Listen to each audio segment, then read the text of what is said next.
دین سکھا رہے ہیں، دین پھیلا رہے ہیں، دین کی تبلیغ کر رہے ہیں، دین کی کسی شعبے سے وابستہ ہو کر انہوں نے اپنے آپ کو دین کے لیے وقف کر رکھا ہے، اور ان کے پاس ایسا وقت نہیں، اتنا وقت نہیں کہ وہ اپنی روزی کمائیں، اپنا کوئی کاروبار کریں، اپنی کوئی الگ سے ملازمت کر لیں اور وہاں سے اپنی بال بچوں کی روزی کمائیں، اپنے لیے کمائیں۔ تو ان کو سپورٹ کرنا اور ان کے اخراجات کو پورا کرنا، ان کی ضروریات کا اہتمام کرنا، یہ تمام اہل اسلام کی ذمہ داری ہے۔ روایات میں اور احادیث میں واضح طور پر ہے، آقا علیہ السلام نے فرمایا کہ اصحاب صفہ جو ہے یہ اسلام کے مہمان ہیں، یہ اہل اسلام کے مہمان ہیں۔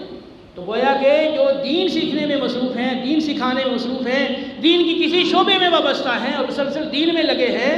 تو گویا کہ اہل اسلام کے اور اسلام کے مہمان ہیں۔ اور جس طرح آپ اپنے مہمان